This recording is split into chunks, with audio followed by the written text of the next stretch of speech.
What is up? What's up? I'll tell you what's up is my right arm is darker than my left arm after today. My left arm is way dark. Yeah. I don't know if you can see that. You guys went and had some fun today, didn't you? Yeah, I had a good time. It was I had a warm. pretty good time. The ride home was a bit much, but I mean, we're troopers. We endured. Yeah. It was hot. It was hot AF. So we can tell them what we did. I rode Yeah. with John. And Mr. Stoney and his wife followed us, or we rode whatever. Went We together. convoyed to We convoyed. There we go. to a Cars and Coffee at Yep. Tulsa Raceway Park, and then there was lots of cars. I didn't see anybody drinking coffee. Which I felt weird about going to a Cars and Coffee because that's a car show thing. But turns out there was drag racing there. Yeah, look at that. There we found a restaurant. Yeah. Stole that one already from Facebook. Nice. Yeah, we were in an area we had to roll the windows up. Yeah. Everybody knows Jungle Fro hates kids. Ooh, Man, it was you'd the have wrong hated spot. today because we Yeah. took a big ass check to some kids that looked like they needed big ass checks. Yep. They got to play around in the cars and stuff. I think they had a really Yeah. good time. Man, that was super unnerving. I'm standing there going, I'm so glad my car's not here right now. Yeah. Yeah, they Cool. like it. Who's vet? That's That's Stoney's. that's Stoney's vet. Throw That's the picture Stoney's back vet, up. right. We got a Uncle Stoney's in the vet. You think, oh, cool, that's going to be easy to cruise in. Don't have AC, so I'm guessing it's not as hot as riding in my Concho, but still nowhere. But it's really cool. Super easy to cruise down the road at whatever speed you want. Yeah. So exactly what were you there for? The circuit drag and drive raised $15,555 for youth services of Tulsa. So I told today him was a about- check presentation.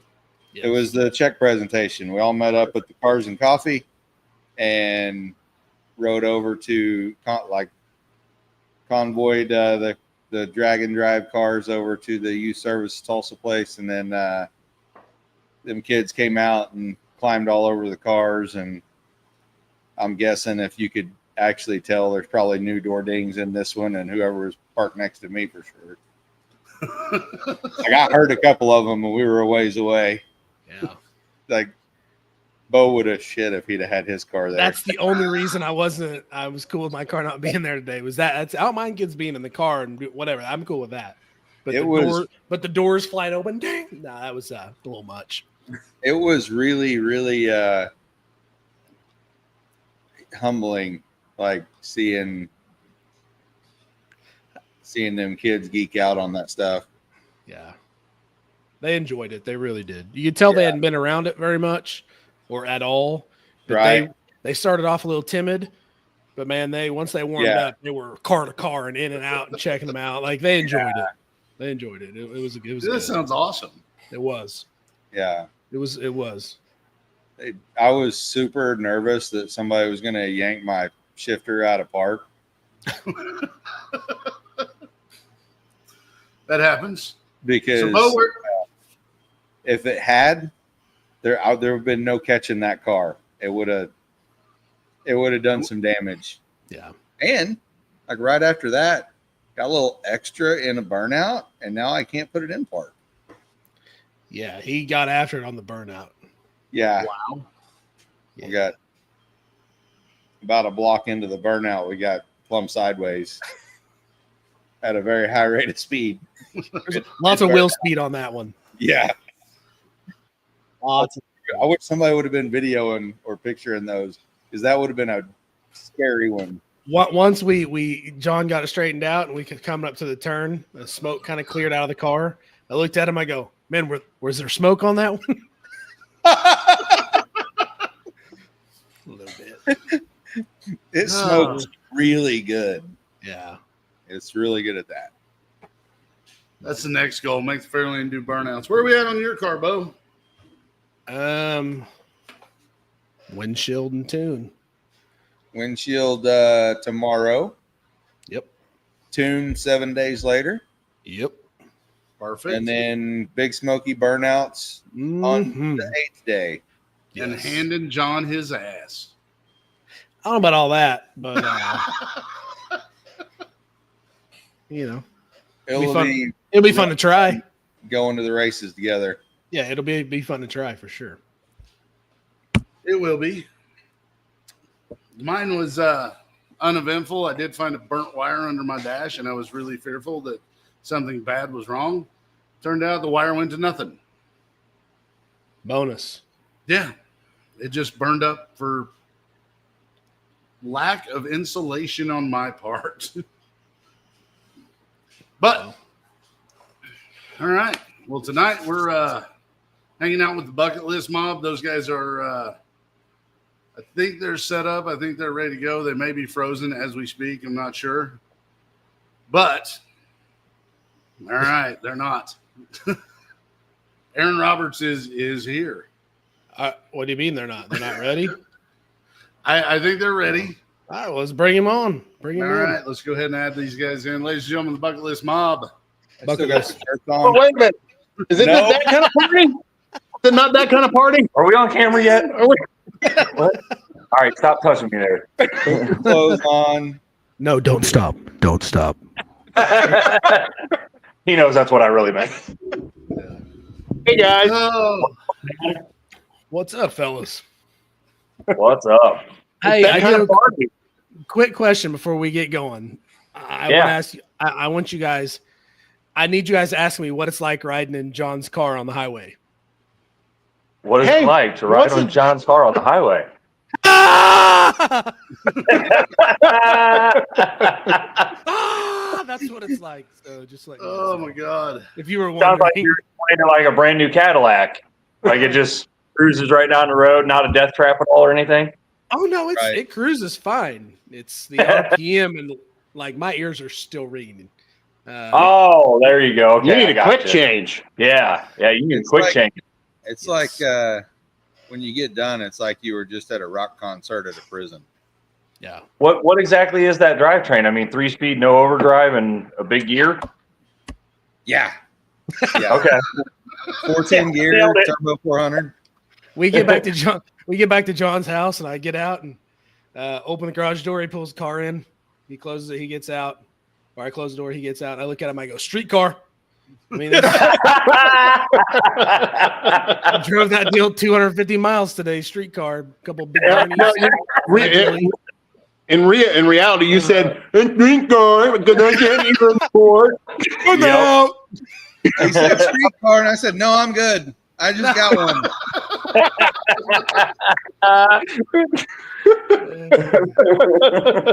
I'm good. Oh, So you Good gentlemen are just getting back from the Airfield Drags. Just a little refresher course. Bucketlist Mob. Check out their YouTube channel. We've had them on here before. This is two of the main vehicles that are on your channel, which would be the Ugly Duckling and the Cluster Truck. yep. I know there's correct. more, but I didn't have a chance to steal any more Facebook images before we started. Well, actually, in the background there is Rob's his Malibu. So Chevelle.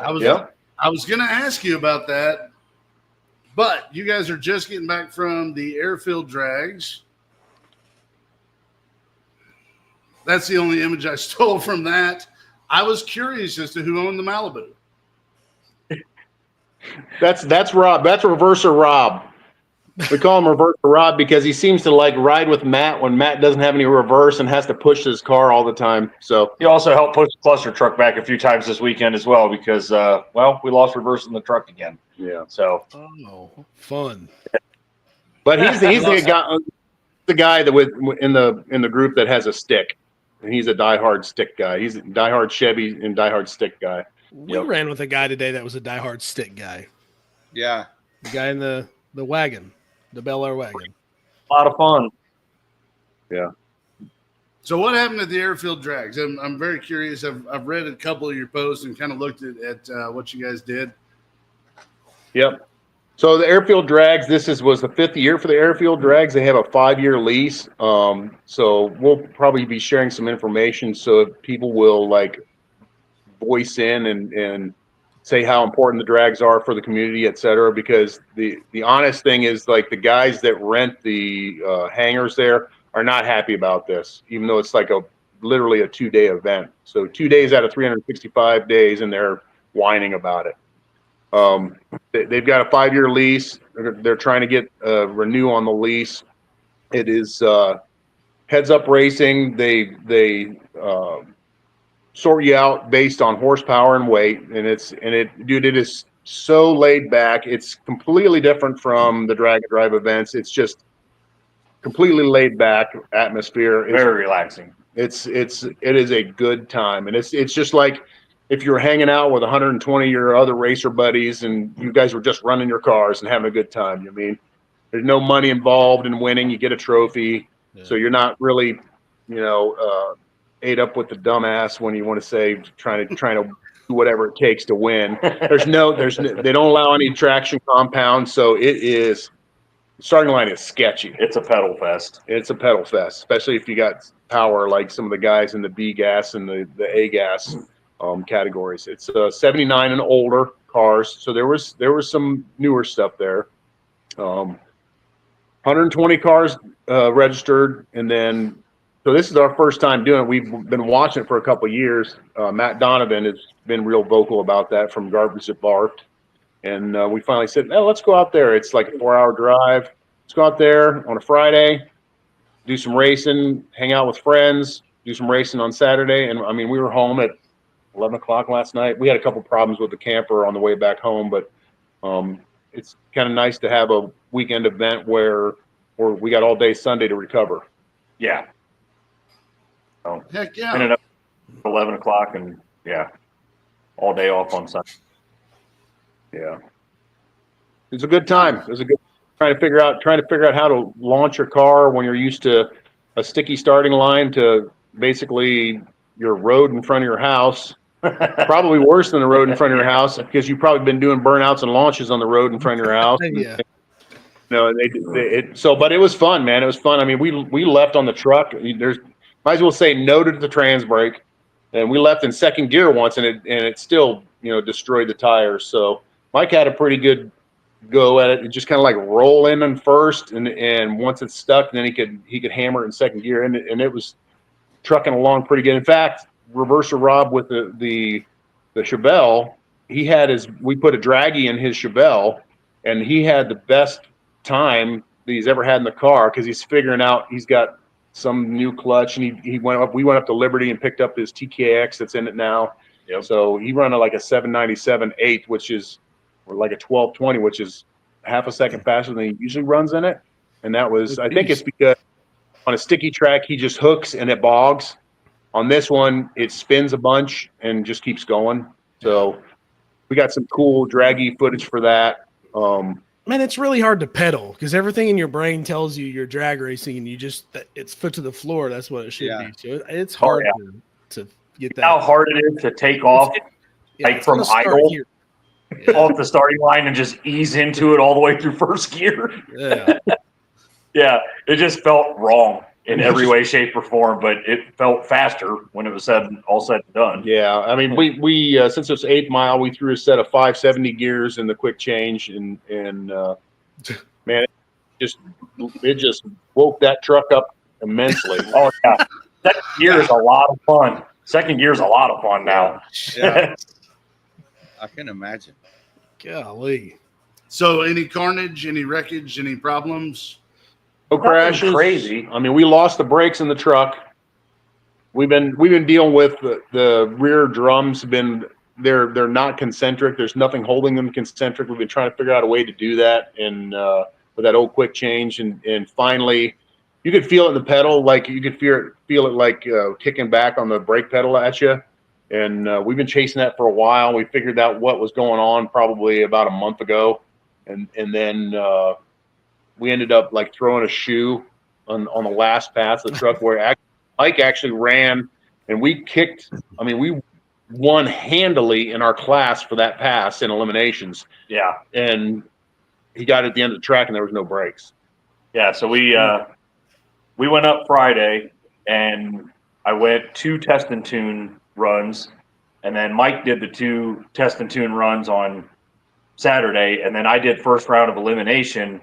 And between those 4 test and tune runs and us talking back and forth, we kind of had a game plan and realized that, like, even though it's funner to launch hard and blow the tire off all the way through first gear, And second gear. definitely not the fastest way down the track. So I took it easy on the first round of elimination, and it worked out, and we won by a lot. So I was pumped, man. I'm like, hell yeah, we're going rounds. And we went to jump in it and go back up for round 2, and I'm like, dude, there is no brake. Like, I mean, no brakes at all.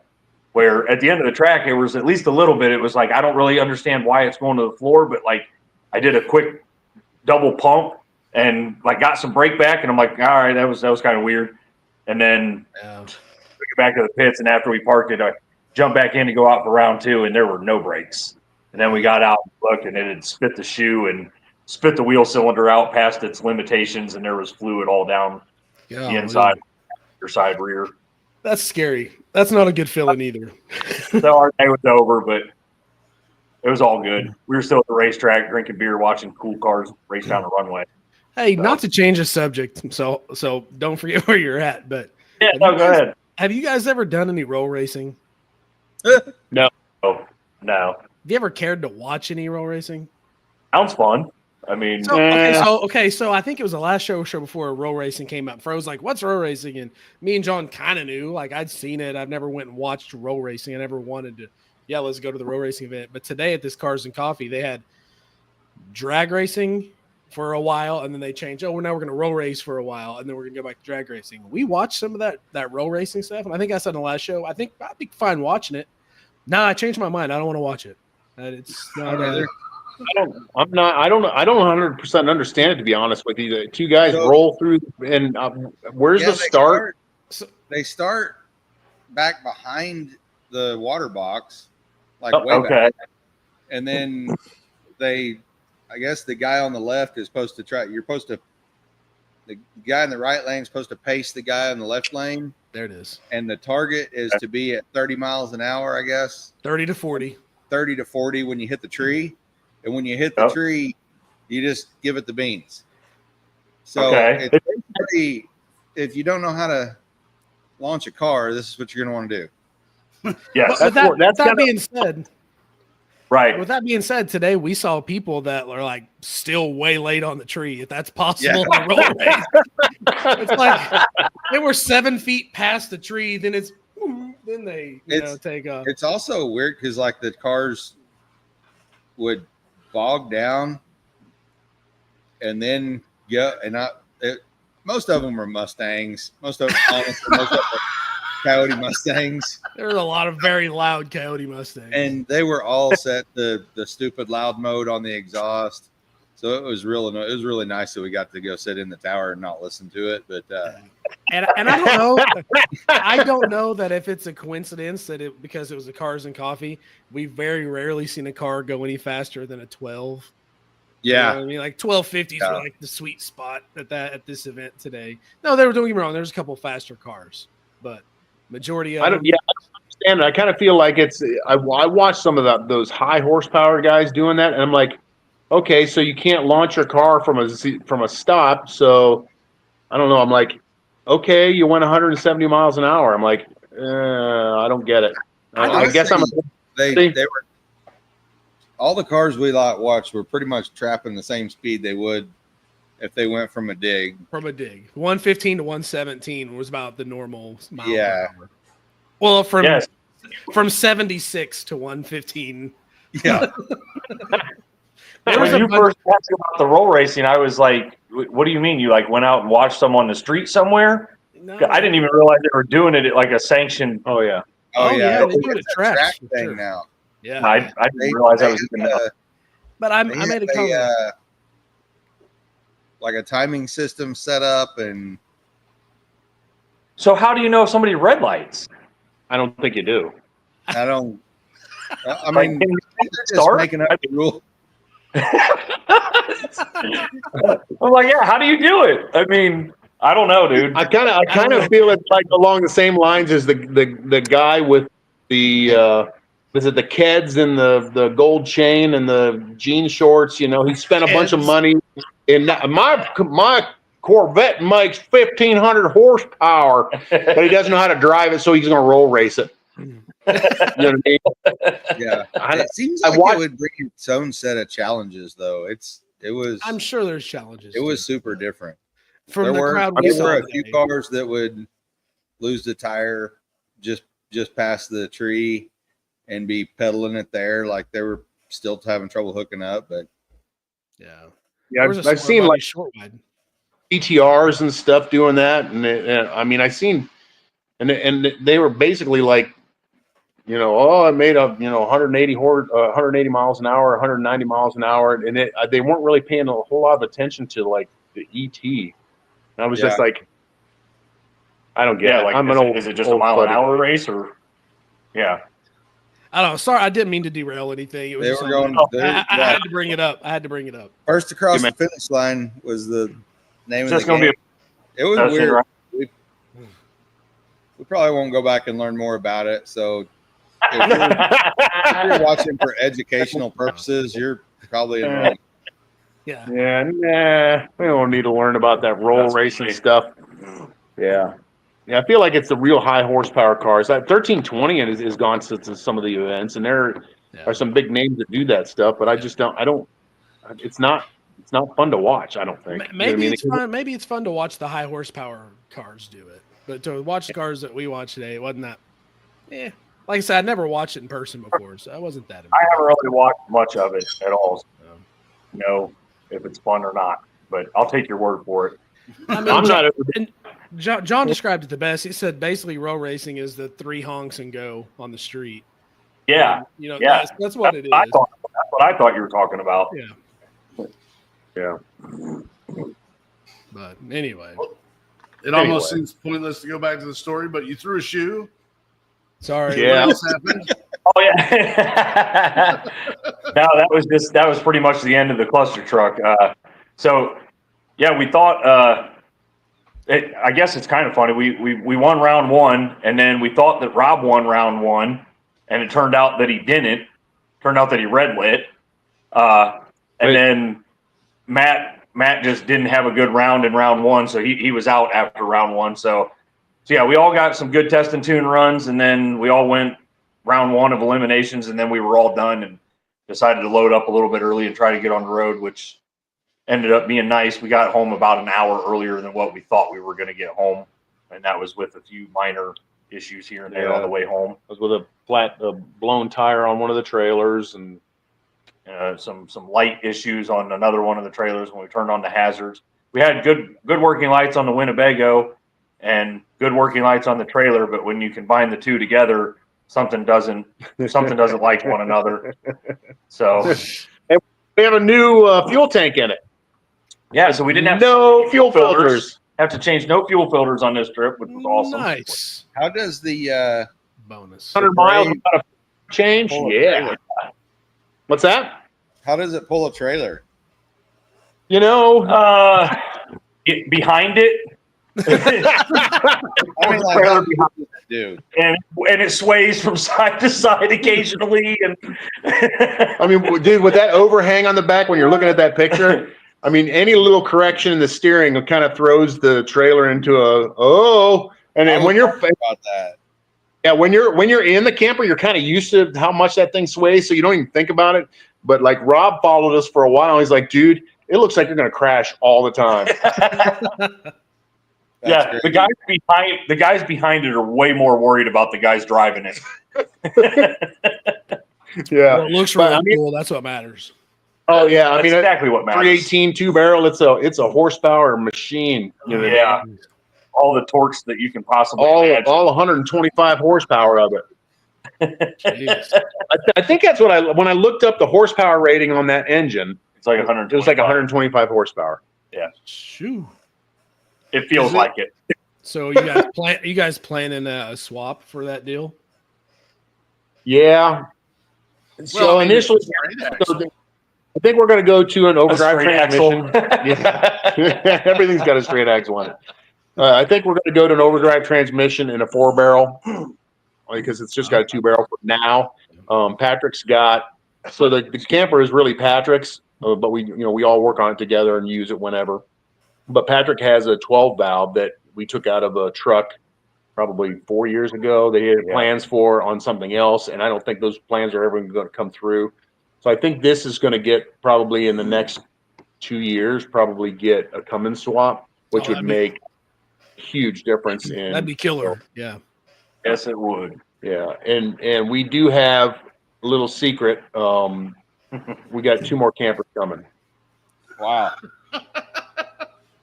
2 more 18 shorties because they're freaking cool, dude. That's why. It is so much fun.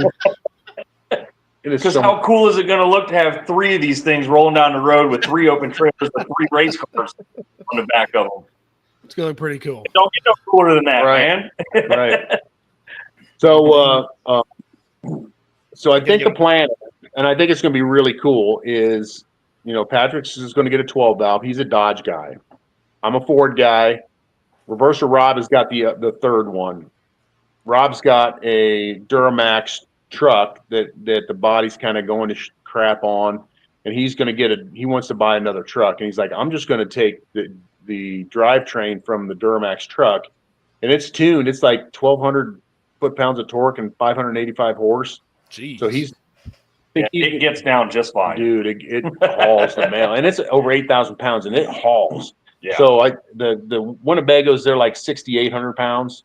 Right. So I think he's going to take and put the Duramax in his, and I think I'm going to power stroke mine. So we're going to have a Cummins power stroke and a Duramax, and I think we can have a lot of fun. You know what I mean? Maybe do some drag racing. Oh, Maybe do some slalom racing or something. You know what I mean? Some road course, the Winnebagos.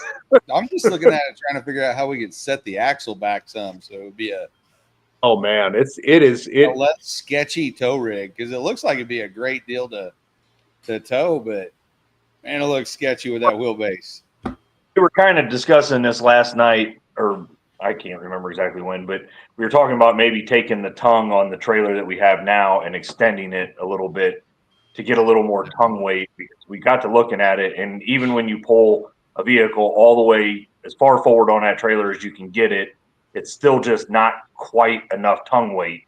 So you definitely have more pressure on the rear axle of the trailer than you do on the front axle of the trailer. If we could get a little longer tongue and get a little more tongue weight, get that thing a little bit more balanced out, it might tow a lot better than what it does.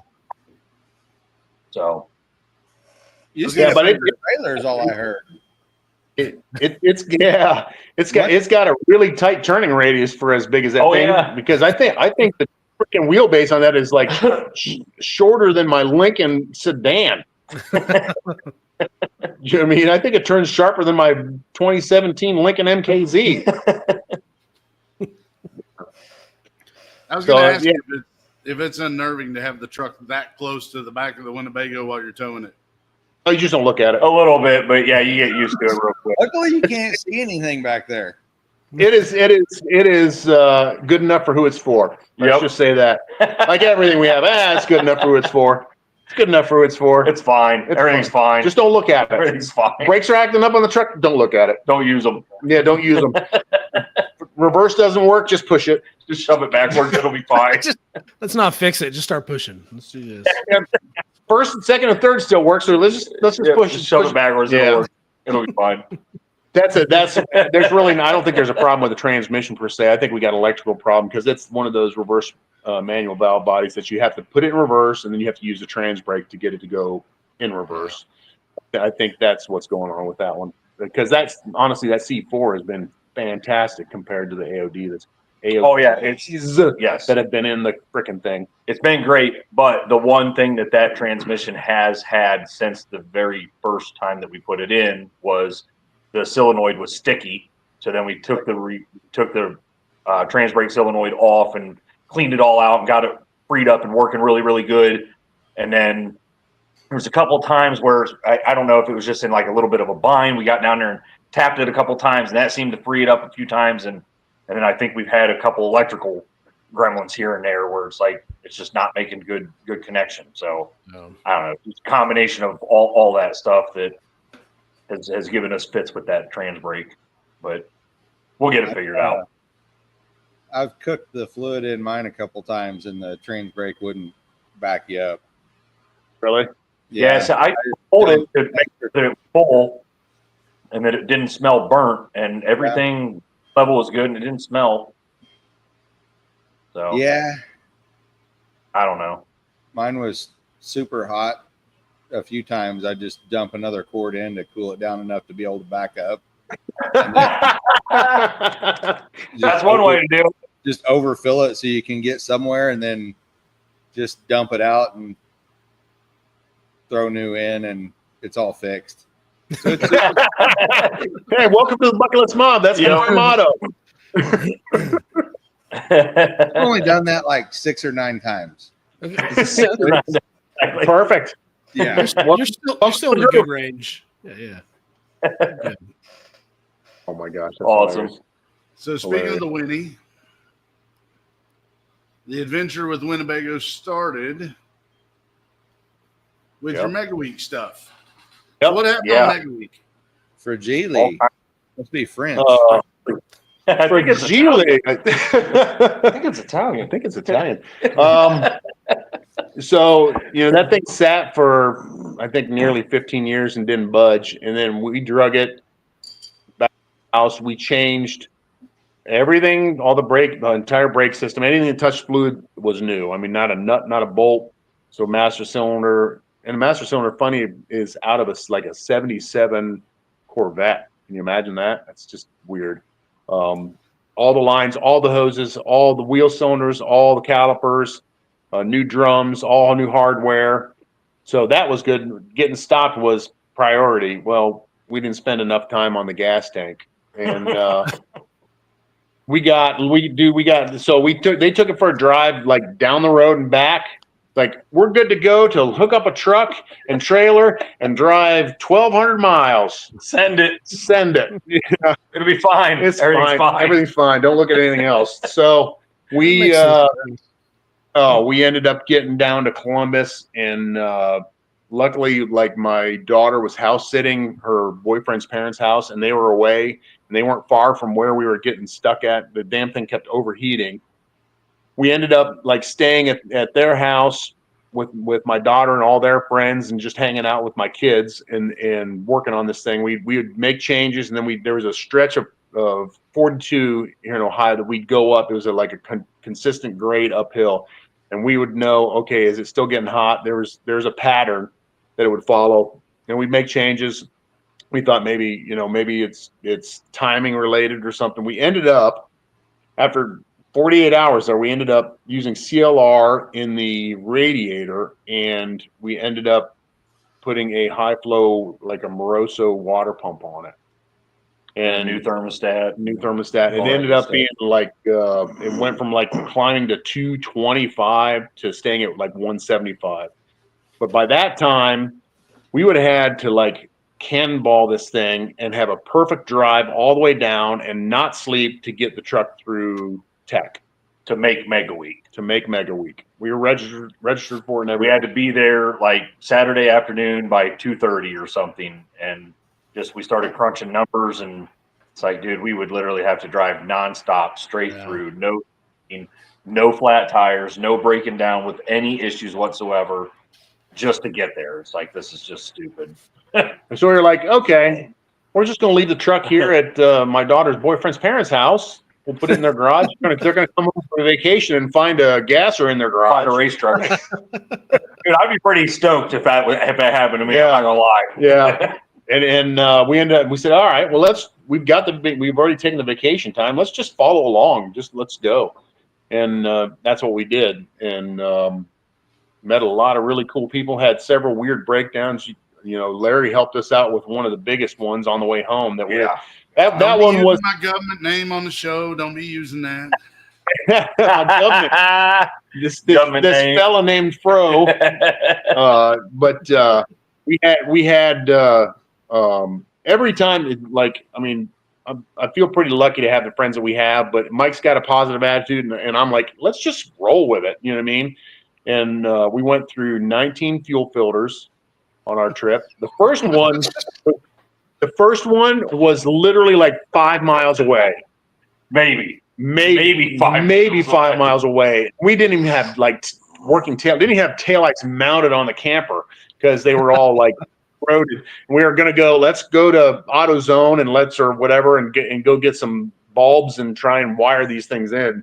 And wouldn't you know, it starts acting up. We get to the top of this hill and we're like, pull in there. There's a sheriff. Yeah.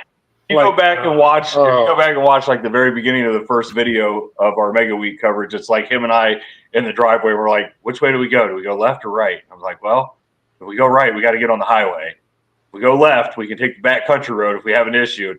Thank God we went left because, like you said, it didn't make it 5 miles, dude. And it was like, oh man, this thing's gonna leave us stranded on a hill, like on the side of 3 miles away from home. Is gonna leave us stuck on a hill. Oh yeah, it was putting, just chugging up this hill, man, with a plugged up fuel filter. Oh yeah. So so I'm like, okay, well, when we change this fuel filter, we're gonna have to head up that way, and we're gonna just flash our butt to him, and he's gonna see there's no taillights mounted to the back of this camper at all, and the trail lights aren't working. Yeah. So we're like, I'm gonna go over there with some swag. So I kind of bribed him with some swag. Like, you like hats? You like stickers? You like shirts?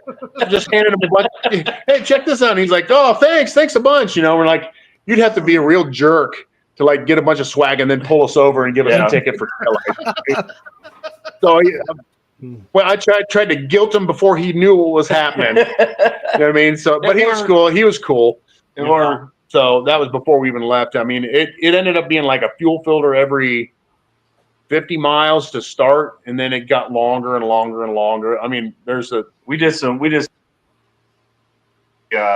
after, I don't know, 8 or 10 fuel filters, kind of came up with the idea of taking one of the old ones and drilling out the center of it and basically putting it in line horizontally before the other filter to act as like a sediment trap. And then it worked surprisingly well. Like we went from getting 50, 60 miles out of a filter to now we're getting 250, 300 miles out of a filter. It was like, all right. Yeah. So yeah, it was a win. But we broke the we'd have to blow the lines out, and we blew up the pickup in the tank. So we had a MacGyver, like I run a hose through the filler neck down into the bottom of the tank, and we put some nuts on the end of it, and a piece of screen that we got at Home Depot. Made a big sock on the end of it. Did not pick up big screen. But I mean, the whole time we're like, yeah, we got this. But I'm going to tell you, man, we're on our way back after all the trials and tribulations, and had a great time. Met a lot of really cool people. Everywhere you stopped, somebody helped. But when we burned up the wheel bearing, we're like, oh no. Oh yeah, that was like, who is going to have a wheel bearing for a freaking M300 chassis? You know what I mean? And I guess they use that wheel bearing in all those Dodges, because we made a good phone call to O'Reilly's and was like, yeah, we got all of them in stock. Like, nice. Wow. About 2 sets. So there's a spare set in the camper now for the other side if something happens to the other side. But talk about, I mean, just a good time. We drove straight through the night to get home at 6 o'clock or 7 o'clock in the morning. Yep. Yeah. But all the people, most of those places you broke down were Oklahoma and Missouri. Yep. You're gonna find a lot of country people out there, a lot of people that are willing to help because they don't know any better. They don't know y'all are Yankees from Ohio. And it really is no different from where we're at in Ohio. If guys in Ohio and where we're located, I mean, we're not in Columbus, we're not in Cleveland. Yep. It's we're rural, and it's kind of like that same mentality. I mean, the reality is, we got a section of town here we call Little Kentucky, because you go back there, it's like you're in Kentucky. It's people from Kentucky. It's literally called Little. When you say, "Oh, let's go to Little Kentucky," we know where that's at. Everybody knows where you're talking about. I think so. Doherty thought you guys were from Canada, so I'm joking. Hey, I'm kidding. What are you talking about?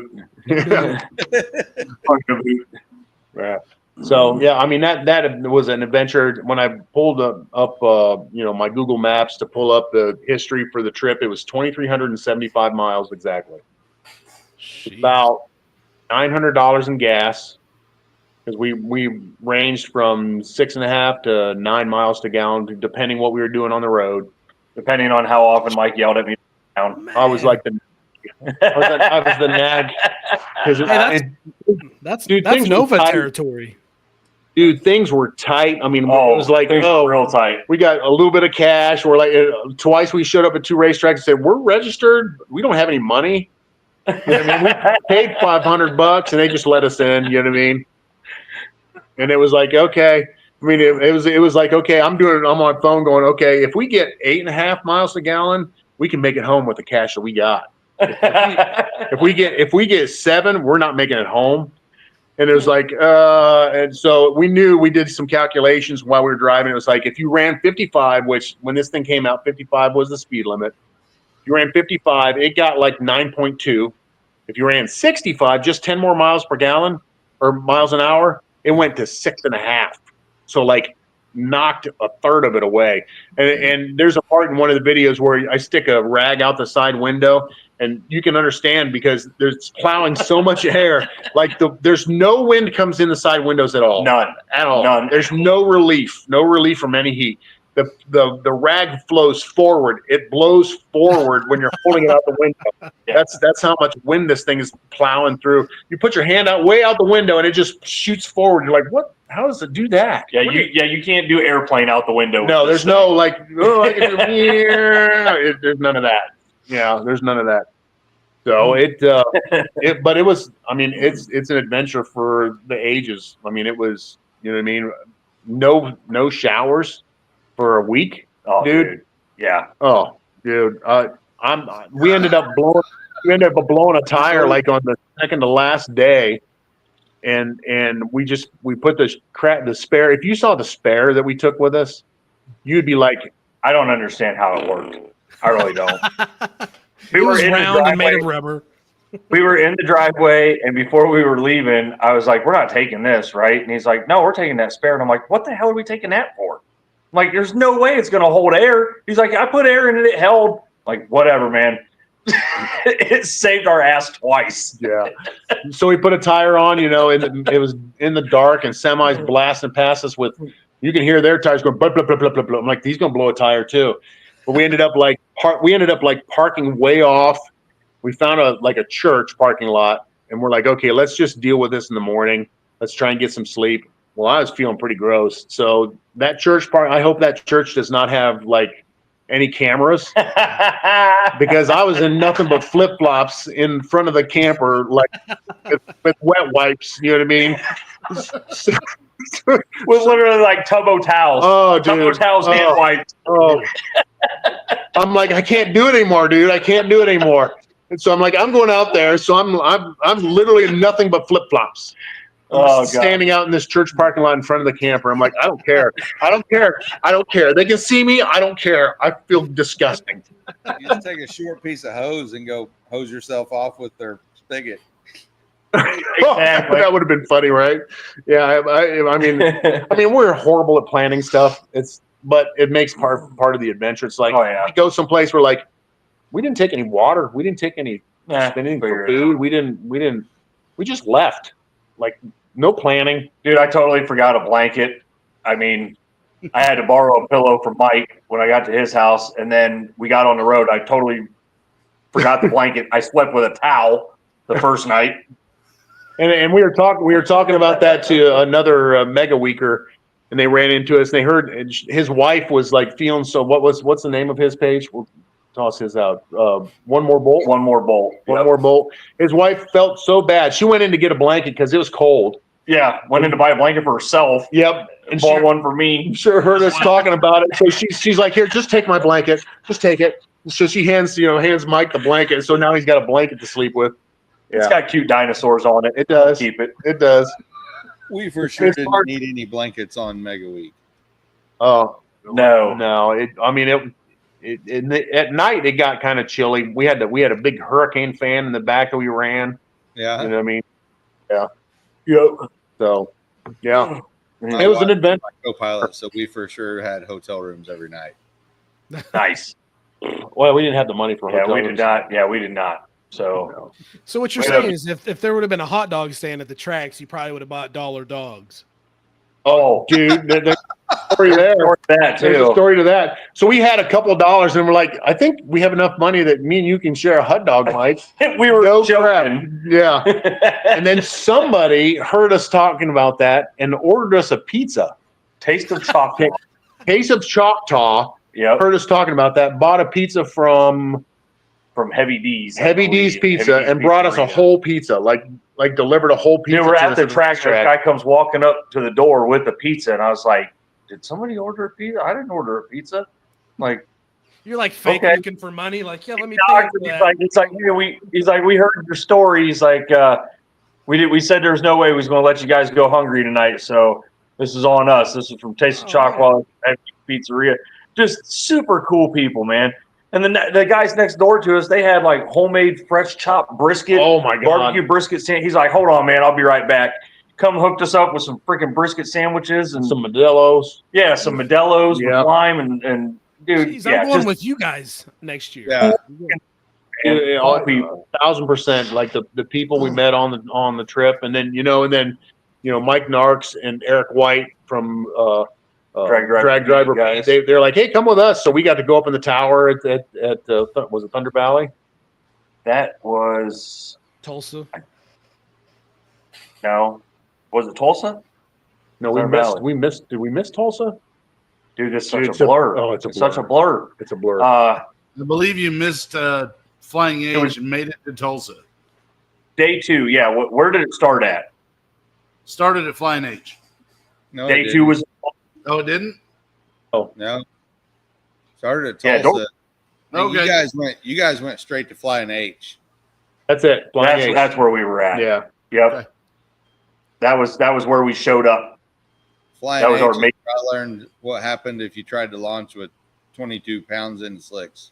22 pounds. Jeez. Well, Yeah. So I mean, it really is. It's kind of like it renews your sense of, without being corny, like America. You know what I mean? it's Like- a good community. If they're not, Trying to restore faith in humanity It a little does. bit. It you does. know? I mean, so many people stopped to help. I mean, Zeke stopped to help. I mean, Steven stopped to help. I mean, so many people Yeah, just three different trucks, 3 different people actually helped in some way, shape, or form when we were broke down in the parking lot at that gas station with the wheel fixing the bearing. wheel bearing. Yeah, 3 different. And then 2 or 3 other people rolled by and rolled a window down and just asked like, "Hey, you guys okay? You need anything?" And at the Yeah. moment, we're like, "Yeah, we're good. We got everything we need for now." But I mean, probably solid offers of help from 5 or 6 citizens, just locals that didn't know us from anybody. Nope. Ohio Just tags willing on to it. help out, Yep. you know, Yep. willing to lend a hand. Yeah. So a lot of Good, good people. Good people your way. We never Yeah. crossed paths. We were in, I think you guys were kind of rolling maybe later in the day with B Group.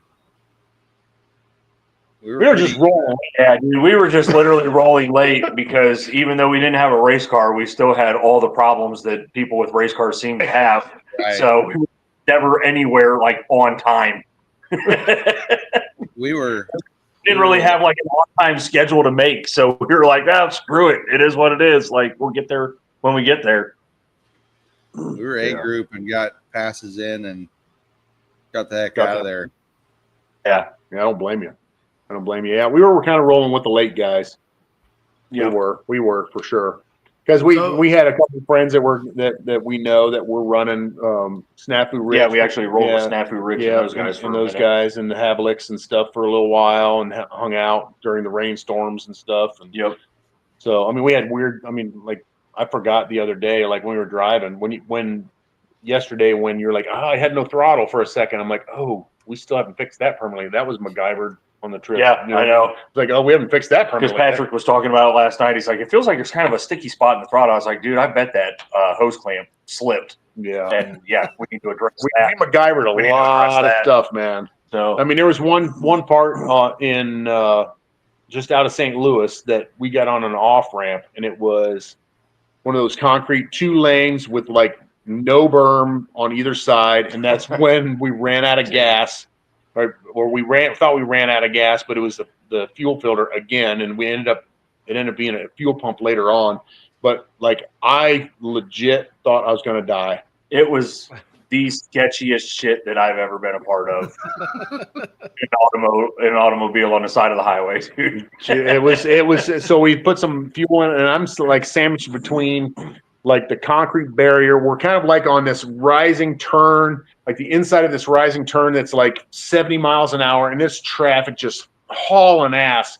And they're coming around the corner, and they're like, oh, there's a camper right there. You know what I mean? And I'm like trying to put a little bit of gas in it, and I'm between the concrete barrier, and on the other side of the concrete barrier, I'm looking down. It's like 40 feet down to concrete. Yeah. I'm like, I got nowhere to go. I mean, like okay, I just have to let it go. I'm gonna die here. Yep. You know what I mean? Got in the camper, and we ended up taking. I'm like, okay, I grabbed some hose from underneath one of the seats. We're throwing stuff and grabbed the gas can that we had. It had like a gallon left in it, and I stuck the hose in there. I siphoned it out with my mouth, a mouthful of 87 octane. You know what I mean? And put it on the carburetor and got us out of there. I'm like, I mean, I was tasting gasoline for hours after that. Insane. Yeah. And it made no sense. Like it had just started up 3 minutes earlier, and then as soon as we merged, it literally just act like it ran out of gas. And I mean, I'm not kidding. I was in the fast lane on this 2-lane highway trying to cut across traffic, and the damn thing was just bucking like a Bronco. And the only thing flammable we had in the whole freaking camper Brake cleaner was a can of brake clean. I'm like, so he's yanking the doghouse off of this thing while I'm trying to like buck at 5 miles an hour across 2 lanes of highway traffic, trying to do 70, and yanking the air cleaner off of this thing and like just blasting a couple little spritz of brake clean into the carburetor. They didn't like that. It was not. It was not happy. Oh, it was not happy at all. Not happy at all. So I mean, after that, I mean, life is pretty simple after that. You have an outlook on life where you almost die on the freeway. You know what I mean? So yeah, it's but it was just one thing after another. I mean, after that debacle, we got off the highway and we got into like this industrial parkway area and off the side of the road, and we were able to be in a safe spot to work on stuff and get the fuel line sorted out. And I looked at him after we got the fuel situation sorted, and I was like, you know what? I'm going to check air pressure in the tires just because. And that morning was when we had put literally brand new tires on this thing, and they were at like 90 PSI. They were rated at 80 PSI max, and I checked them, and I was like, damn, dude, these things are clear up at like 90. I'm going to back these things down to like 75 pounds. That should be more than enough for these rear tires. So I readjust the air pressure. We get back in, and we're like, we need to hit up a Napa. We're running low on fuel filters, and we need an alternator belt. Like, it's starting to squeal pretty good. So he's like, dude, there's one 6 miles down the road. I'm like, cool. We get on the road. We go 6 miles down the highway after literally just checking the air pressure in the tires. And I get off the highway, and I turn, and I can see the Napa sign.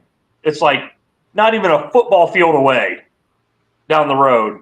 And thump, thump, thump, thump, thump, thump, thump, thump, thump, thump. And I'm like, you got to be shitting me. Like, there's no way, right? And we pull in, and sure enough, the driver's side rear tire just flat as flat can possibly be, dude. All wadded up on it. All wadded up, folded over, just absolutely destroyed the tire. Like, how in the hell did this happen? But we were lucky because right across the street from the Napa store was Chapo's Tires. Chapo's Wheel and Tire, man. Saved the day. Yep. Just drove it over there. Clunk, clunk, clunk, Yeah. clunk, clunk. Thumped it across the street and told him, put whatever 2 used tires you got on this thing. Let's go home. Yeah. Yep. So what Go ahead. we ended up having, my fault. I mean, the wheels are super singles. They're 22.5 milled to 22, and a super single is like a 445, and we put a 325 because like a 355 was like $700 a piece, and so they were kind of like like off the, and it ended up They were way stretched. yeah, they were stretched. They were way stretched to seat the beads. It ended up like destroying the beads on the like separating the bead seal portion from the bead steel belt portion, and that's what ended up happening. We ended up having 2 flat tires one night when we were like sleeping in the Walmart parking lot. We got up in the morning and was like, how do we have 2 flat tires? We're like, maybe somebody let the air out of the tires while we were sleeping. I mean, we were exhausted by that time. Well, it could happen, right? So now we got 14.5, 33, 14.5 by 22s on it. So they're a little mudder-esque kind of. But they really don't look bad. They don't look bad. And plus, if you And they get ride decent. get in the grass and maybe if it rains, we got a mudder tire. We can get out of the mess. Mutter. Nice. So Throw a couple balls on the back. yeah. Chapo's tire. You got like t-shirts or anything? Chapo's? No, we didn't get any Chapo's Wheel and Tire T-shirts, unfortunately. That'd be a good one, wouldn't it? Get a hold of that guy. Should get a hold of that guy. You know. Need a refill? Yes, I do. There you go. Yep. So the Bucketlist Mob official drink, Corona with lime juice, not lime juice. and there's a science to this. The game changer, See this boys. right here? Game changer. You got to hold it at an angle, and then you got to see it dribbling down like it's heavier than the beer. See it going down through there, and you just fill it up to the brim with lime juice.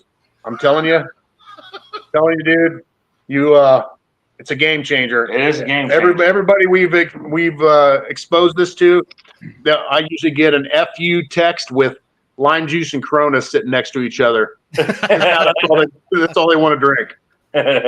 I feel like you're really working really hard to make that Corona palatable. I'm not drinking it without lime juice, man. I will say this: when we stopped for lunch today, the whole group of us that went today with Narcs, we stopped at a place in Tulsa. What's it called? McNeely's, John? McNeely's, whatever. Bill for sure. We, me and John and Narcs and Stony, we all ordered Blue Moon with orange. And There you go. I don't know if it's just because I was super hot all day or what, but that was one of the best beers I think I've ever had. I had to stop and just one because I'll drink this all day. You have not had this yet. This is like the most refreshing when it's hot. We kind of got. Oh yeah, this is a great summer beer. Yeah, for sure. We got exposed to it on our business trips for our day job to Mexico, and they call it a michelada, but it doesn't have the red crap in it. You know what I mean? And I like a good michelada. I do. You having enchiladas? Michelada. Oh, my bad. Michelada with an enchilada. I'm hungry again. Yeah, now I want to go to the Mexican restaurant, man. So I've yeah, I've got to ask a question. No, I feel like this is an important question. I'm probably going to get made fun of for asking it. Okay. Oh well. I've been friends with Bo and Doherty somewhere in the 30-year range. Like we've been friends for a long time. Oh yeah. Yep. That's awesome. After that trip on Megaweek, how the hell are you two still talking to each other? We're old enough. You guys are old enough too to realize, and I think this is kind of a point with our YouTube page is that there's not a lot of guys that don't have guy friends. Like you guys consider yourself really lucky that you guys are good friends. There's a lot of dudes that don't have guy friends. We consider ourselves pretty damn lucky as well. So I mean, it's like when my dog passed away, these guys came over to help me bury her. You know what I mean? And without asking. So I consider myself like super lucky to have like such close friends. And we get a lot of emails from guys that say, we really can see that you guys are good friends and that we don't have that. You know what I mean? And so there's definitely, I think, like a situation with men that they you can't, without sounding corny, you can't have feelings or whatever. Do you know what I mean? And we're just not that way. Yeah, we're gearheads that are idiots sometimes and stuff, but when it comes down to it, we all know that we're here for each other, and that's kind of how this all kind of happened through that chat group. We named the Bucketlist Mob, and then just ended up doing the YouTube thing with it. So Yeah, and I mean, and don't let that fool you. It's not like it's not all roses. Yeah, it's not like we don't get irritated with one another from time to time, and it's not like we don't razz the shit out of each other and make fun of each other. I mean, that's part of being buddies. Yeah, we're bringing the frickin' welder next time, That's dude. right. Yeah, I lost on that boat, dude. For sick week in 2024. I'm like, we need to bring the welder. It's small. Why do we need that? I'm like, because if we don't bring it, we're gonna need it. No, I'm like, all right. I got outvoted on that one. Guess what? We needed a frickin' welder. Yep. And guess what? And I was not relenting on this spare tire for the camper. I'm like, no, we're taking the frickin' spare tire. I'm like, all right, man, whatever. Tire, I don't care. I mean, and we had to use it. You know how all these drag and drive events go. If you don't bring it, you need it. Yep. If you bring it, you don't need it. So just bring everything but the kitchen sink. Yep. So that's the hidden argument that we didn't see, was you two going back and forth over the spare tire. Yeah. Well, I think after the welder situation, he's like, okay, I get it. Not even. Not worth arguing. It wasn't a drag and drive, but we left for what was about to be a 250-ish mile cruise today. And all I took was like 6 waters and some popsicles. The necessities. That's all you need, man. Turns out all we needed was 2 of those waters. Yeah, we drank 2 waters. Yeah. Unloaded the rest of the waters back into the fridge when I got home. Heck yeah. It was good. That's literally all we packed. I got to thinking about that when we were like halfway to Tulsa. 50 miles in, I'm going, man, I didn't even bring a wrench. You brought no tools or anything? No, I brought a cooler with 6 waters and a handful of popsicles. And that's it. Yeah. When you know you got your stuff sorted out, man. That's what I'm saying. Your car's pretty proven. I mean, the Nova's done this a few times. Pretty dialed. Yeah. Yeah, but we all know Doherty is that next level. Like he will look over at you and go, "Nah, it's fine. Don't worry about it." And somehow it's fine. We don't have to worry about it. We Hey, like to just look at stuff because we don't want to find issues. Like I was trying to do that on the lift the night before we were leaving, and I was like, "Is everything good?" And he's like, "Yeah, it's fine. Just stop looking at it. Stop looking. You're gonna find looking for other problems. Stop. Yeah, don't be looking for problems. Just stop." One of Doherty's favorite famous lines is, "Not with that attitude, you won't." Oh man! So he got hit with it today. We're sitting around. Geez. John made a comment about, "Man, I'd go line up for some street stuff. I just don't think I got the tire on there to do it." And the lady, the wife of one of the guys in the car there, looked at me and goes, "Not with that attitude, you won't." John's like, he didn't know how to respond. I was like, "Ooh, got you with your own words." Got you. Got him. Got him. We had a pretty fun group of cars there. Like we could have had some good times, but the tires that I run when I'm just like bombing down the interstate and whatnot, they're like, I think their intended purpose is for like a Jeep Cherokee. Right. It's about a 30-inch. Yeah, they smoke their ass off. Yeah. It's about I don't even remember what size the tire is. It's like a 30-inch tall. 255/70. Is it 255/70? I think so. Yeah. What gear do you run in the Nova? 410. Yeah. Okay. So you said that earlier, but we were all kind of talking. So you Yeah. got turbo 400 with a 410 gear and And a a big big block. block Chevy. Yeah. yep. Yep. With all the aspiration God gave it. So what kind of RPM does that turn at like 60 mile an hour? He doesn't go 60, so he can't tell you that. No, I I was just go gonna say. like, what? I go somewhere in like this 63 is like the super sweet spot. Yeah. You've seen like the hot crazy scale, right? Yep. Yeah. Oh yeah. Yeah. Yeah. So Absolutely. imagine the same thing, only you got to go this fast for the motor to stay happy and this fast for the transmission to stay happy. So Okay.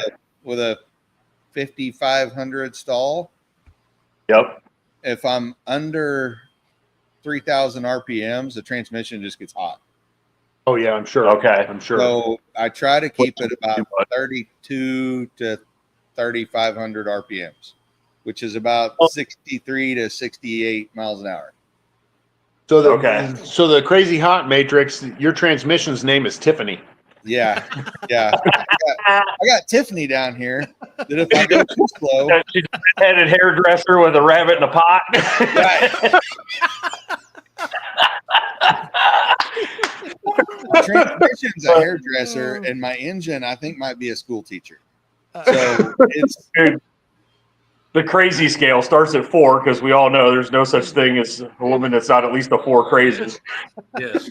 Except you, babe. Except you. not all, any of our women, but One of Yeah. the best was ever made. Oh the yeah. motor So- would be super happy about 2,500 RPMs, but it's got all the torque from idle to forever. But Right. It does. so it could do whatever it wants. So it would like to be slower, but man, that transmission, once it gets hot, it just throws the heat everywhere. Yeah. And with no insulation anywhere, and then I got a transmission cooler right there on the radiator. It's super not fun because it just starts getting the motor hot. Yeah. Yep. We did learn we, if you stick your hand far enough up, you can feel like cold air It's from crazy. about here up. So you can like cool your hand off if you stick it up down the interstate. But if you're straight out, that's hot air. Hot AF. Here's I thought I was AF. looking crazy because I was Here's like, hot. I had my hand way up. And then I looked over and I seen Bo over there. What are you doing? He's like, yeah, the air's way cooler up there. I found the cool It's like, air. no, I'm good. I peed before we Blanket? left. It's like sticking your leg out the blanket to regulate your heat. You Yeah, you just gotta- stick your hand up in the. That was the Thermometer idea. being And then I was trying to do this to hopefully maybe some of it would come down and hit me in the face, but it just did not. It never happened. trying to create a scoop. Yeah, I was trying to just no. He's talking about getting some Didn't sort of work. Wolverine mitt that would catch the air and bring it down his arm. Yeah, just something nice. I don't know. Grab one of those big foam hand number 1 hands and stick it out the window. Yeah. I got one right there. I wonder if you could use like a swamp cooler. You know what I mean? I'm going to in the wagon. The wagon's going to get a swamp cooler because I got all There the you room in the world. So Why not? there's going to be one. I want my Bo has windows been up. talking swamp cooler for 5 years now. I'm doing it. Like It's happening. almost hard to get more than like a 6-pack cooler through the cage and into the back area of my car. Yeah. I got all the room. I'm running ducting up to the driver and passenger so we can both have our own. Well, who's one of the big guys is running an air conditioner. Was it Devin? No, it was running an air conditioner that was mounted in the trunk, one of those 12-volt units. And then he would just take it out when he raced, and then you put it back in, and it blew cold air through like the speaker vents in the back deck or something. Yeah. I know there's a lot more guys running electric ACs now. We've been seeing them all over the place. I thought about getting one of those. That'd be It's but like $700. once you've struggled to this point, might as well just keep doing it. That seems like approach it. What you do is just reserve hotels that have a pool. So There you you got go. something to look forward to. You get out of the car, into the pool. See, if it's removable, I'm kind of picturing the RV AC unit with just two ducts coming down that come into the windows. No, it's like a package unit that. So they've got it's. I think I've shared this with you guys. It's on eBay. It's basically all the componentry for one of these electric cars, like a Tesla or whatever. And then they package it up, and you pretty much just have to disconnect main power, pull the whole unit out of the trunk, So it's like a window unit for your car. basically. Yeah. Huh. After today, I'm getting a swamp cooler at least. We're doing something. Well, I thought. So another thing with this trip to Airfield, it's hot as balls on Friday, and it's everybody's going through the grass, kicking up dust, and you look down, and you're like, your feet are filthy. You know what I mean? And the air conditioning's running in the camper. We got 12-volt air in that, and I was like, all right, guys, I'm going over by the truck. I took 4 bottles of water with me that weren't in the cooler. And again, I'm just flip flops, and I'm like, I'm washing myself with 4 bottles of water from Walmart, just because I'm like, I'm not going to that camper with feeling this grit. I mean, I was like, it felt like I was at a dirt track. I'm like, gritting your teeth, you know what I mean? Dirt gritting your teeth. I'm like, no, I got to do something. You just So need again- you just need to get a big gallon baggie, pour your water in it, poke a couple little holes in it, and hang it above you so like it just drips. There you down. go. Yeah, Snapper Rich has got kind of a cool setup, I guess, with like a ring and stuff that he puts it up there, and it's got like a shower curtain around it. He just mounts it to the back of the car. What fun is that? Yeah. Nobody in the church parking lot gets any kind of show with that kind of stuff. Right? Yep. Yeah. So it's quite an adventure. This whole thing is all really about the adventures and stuff. I mean, so our next trip is Six Smokies in October. We've got all the cars registered. We don't have them all ready. I got to take the heads up to Big 3 Racing for the Fairlane either tomorrow or Tuesday. And he's going to send those out because the valves are pretty beat up in it.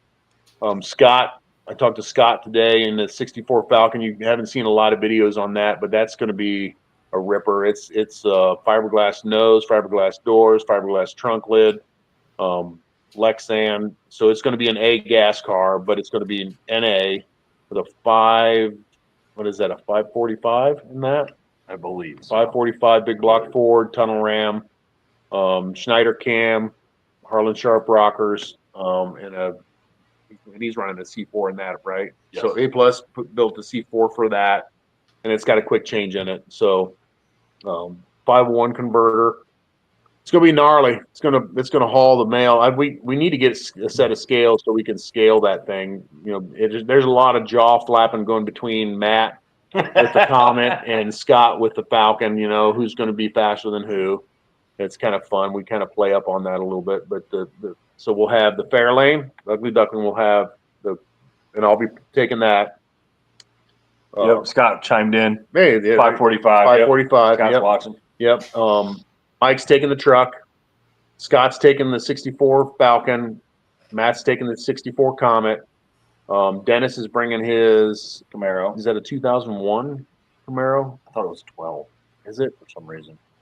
I don't know my Camaro. So it's the last generation of Camaros with a small block, conventional small block Chevy and a single turbo. And he just took it out this weekend. He's getting converter situations figured out. He's still blowing through the converter. Had made a change to the converter again. Still not quite right. I think he's going to go ahead and probably call Bubba at 501. But he run 8 mile. What was it? The equivalency was like 920. So it's moving along pretty good now too. He ran a 960 when he came up here from Tennessee and hung out with us for a weekend and took it up to Dragway 42 for some testing. Yeah. He ran like a 960 first out. So are you guys all in different classes, or you either anybody stuck in the same class together, or what? The truck, Matt's Comet, and the Fairlane are all B gas. Scott's when you're talking about like drag week, Yeah. Drive. Scott is A gas. because he's got all the fiberglass body parts and the aluminum floor pans and stuff, and that moves and bumps him up there, even though he doesn't have a blower. So I is don't that know handy? What's that? Will he be competitive even without having a blower in that class? I would depends on the think- weight. Depends on the weight. Now the guys seem to be getting their shit together in A gas. If you guys watch that stuff, they're inconsistent as hell. It sounds like Finnegan's got his self situated running 860s, 870s. Yeah. Really, I mean, the fastest you can go in A gas is 850 because of the cage limitation. What's his name? Wayne Baker. Is that his Yep. name with the Chevy 2, blown Chevy 2? He's consistently 870s. I think that Scott's car has the capability to run close to those guys NA based on the weight of the car. The car should be super light. Yeah. So I think with the horsepower that his car is going to make, it should be right there with him, which would be kind of cool. I mean, Yeah. No, that'd be awesome. longer term, I would like to get, because my Fairlane is like 3,400 pounds. And I mean, yeah, it's 910 horsepower with the injected big block Ford.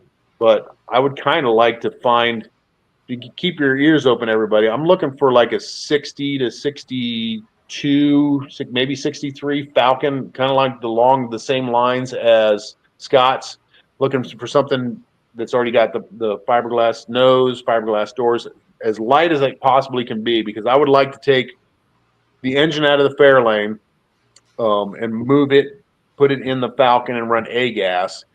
If I do that, then I can go to electronic fuel injection, which is going to make life a whole lot simpler for that car.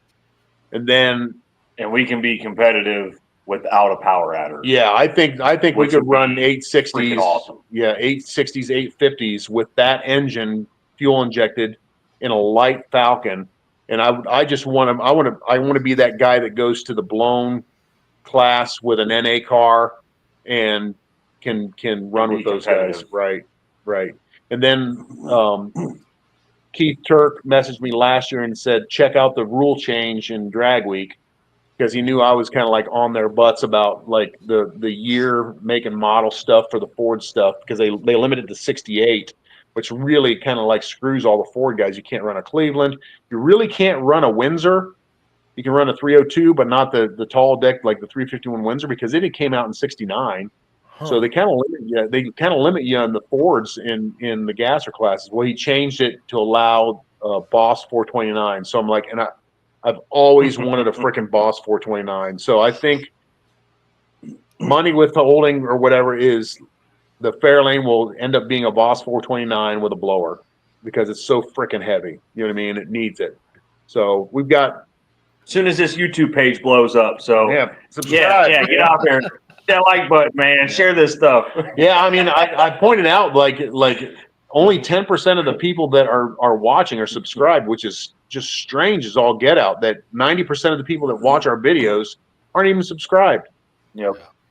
Like, just hit that button, please. You know what I The mean? struggle is real in the YouTube world. Yeah. I run into that too. I talk to people. I'm pretty much weekly. I'm talking to someone that's watched the show, and I'm like, oh well, why don't you chime in? Oh, we don't watch it live, or I'm like, oh well, I haven't seen any. I don't say anything to them. I'm thinking we haven't seen any more subscribers.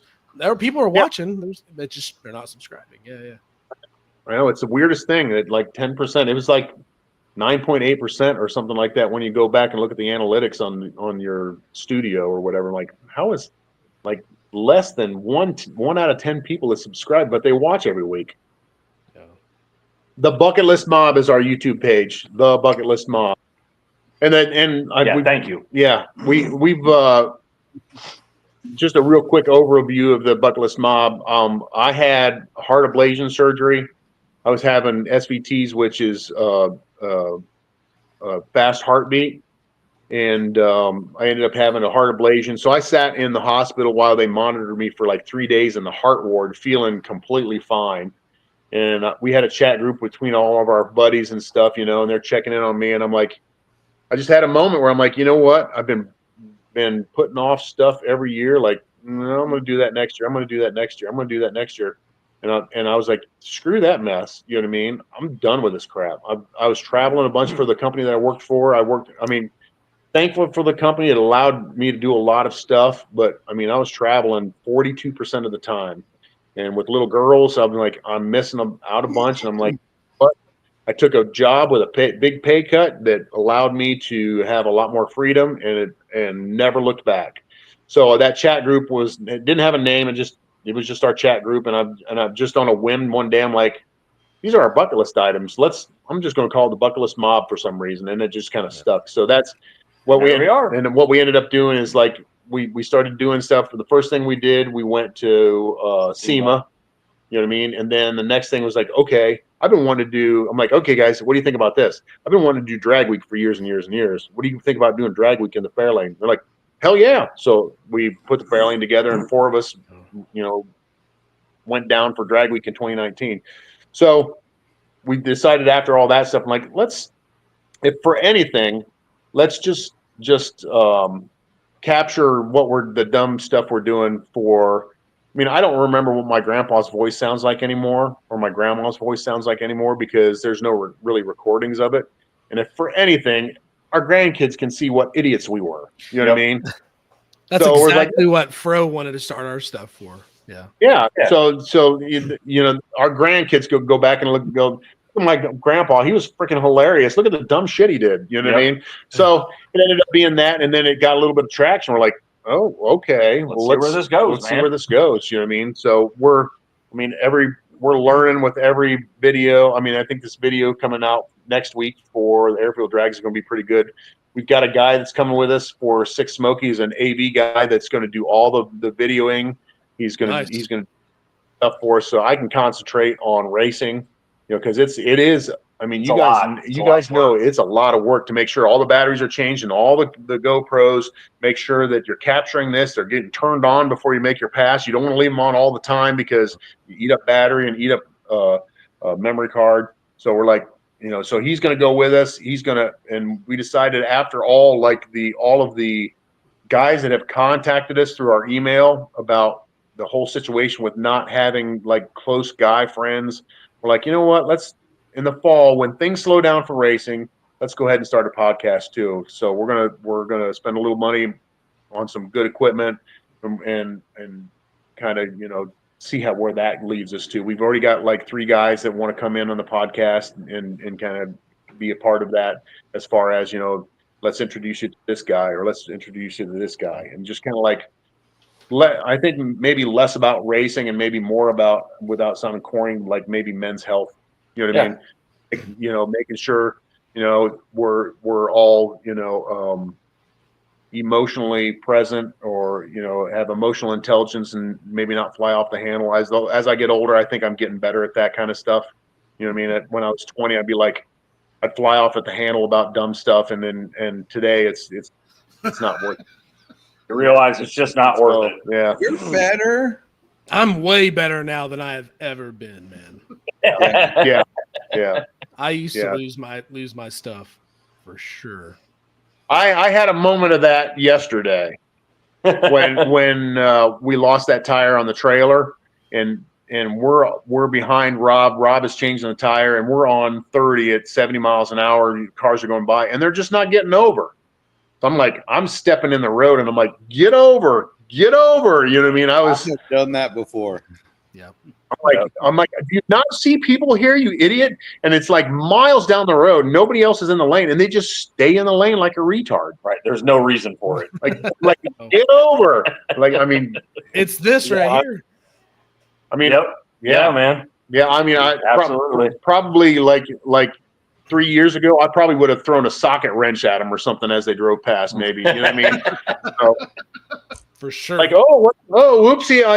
It slipped out of my hand. You know what I mean? If you weren't right up against me while we're trying to change a tire, So it's but I think we're gonna have a good time with it's another opportunity, I think, to connect with a lot of people. I mean, we connected with a lot of people already. Yeah, and, absolutely. We have a couple of really great followers. I mean, guys that sent us the 8-track cassettes. Shout out to Chris For the camper. And another guy, when the 8-track player didn't work in the camper, he's he texted me. He's like, I'm sending you 2 working 8-track players. So I think they're going to be here tomorrow. So we're going to have yep, those are from Phil. We're gonna rock some 8 tracks in the camper, dude. So That's I mean, awesome. we got Iron Butterfly in there. We got Johnny Cash. We got what else is in there? Johnny Cash. So yeah, we're gonna rock it old school. I mean, it was Neil Diamond. Yeah, Neil Diamond. Diamond 8-track. I mean, I'm not Neil Diamond. I don't care. Yeah, It's all good. And it's just kind of funny. Like when we had the camper down at my daughter's boyfriend's parents' house, all the girls were staying there, and they like, you guys want to go for a ride? We're going to do a test ride. So they all climbed in. We're going down the road, and one of my daughter's friends was like messing with the radio, and it's the old dial radio, and it's got numbers and it's got the little bar in it. She's never seen that before. Didn't understand what it was. Didn't realize that was a tuner. She's like, how do you know what station you're on? I'm like, you got to know what the number is, and you just kind of tune it in and dial you into hear that number. Oh, I think I hear it. That's got to be my station. The number's kind of close. You know what I mean? So that was kind of a lot of fun. So we're going to keep the 8-track. We were talking about Mike's got some. I got some audio equipment sitting around the house. It's been sitting there for years, an old 4-channel amp and a sub, and like, I'm just going to donate it to the cause, man. We're going to put a bomb-ass stereo system in this thing, but still keep the 8-track player. So we're going to run like a legit converter, run some RCAs, put an amp in there. 8 tracks. Oh, and I got to Vita. That's where it's at. I mean, it's just fitting, right? With the leg lamp blowing on the dash. Oh, jeez. We're going to have to do a whole show on what are you listening to. Yes, there you go. The soft, for that, dude. the soft glow of electric sex gleaming through the window. It's a major award. It's for brain power. Mind power, see? Oh, yeah. Yeah, it's freaking awesome, man. Freaking awesome. So, yeah, so we got some plans. It's going to be kind of a nice lull here in September, I think. I think we might take a side-by-side trip out west to go look at those campers that we bought sight unseen, and go out there, fly out there, do a side-by-side trip for a couple days, and then fly back. But September, I got a wedding to go to and stuff, and but October we got to get our stuff together. I mean, thankfully we're not changing anything on the Fairlane. We were going to change to the C4. Matt's got the C4 in his car, so I'm like, this AOD literally has never let us down. The one that's in the Fairlane. And we got a brand new $1,400 converter from 501 that Bubba built for us. And we're like, all right, well, let's just put everything back the way it was, and then let's roll the Fairlane. You know what I mean? The way it was. So we don't have a lot of changes. I got to get the heads sorted out. We got new rockers from Harlan Sharp. Big thanks to those guys for giving us a good deal on those. And hopefully we'll be. I mean, I kind of feel like the more cars we put in this mix, the more chance we have to have one F up. You know what I mean? Absolutely. I mean, but it's good enough who it's for. So we'll see how it goes. I mean, we're going to have Matt's car. The car is tested, but the new combo's not. Scott's is completely untested, but that's kind of like the way we roll. Yeah. We like to get it together a couple days ahead of time, or a couple hours before we're supposed to leave. A couple hours. Figure it out on their way. Yeah. Figure the rest of it out during the trip. So yep, that's how we do it.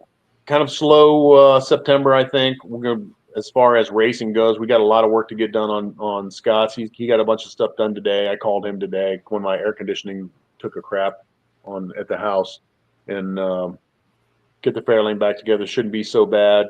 I think Matt just wants to do a nut and bolt. We got to fix the wiring issue on the truck for the trans brake so that we have a working reverse. And then I'm take care of the brakes. I'm going to go ahead and put disc brakes on the back of the truck. I mean, we're getting close to that point that we probably should have disc brakes on it.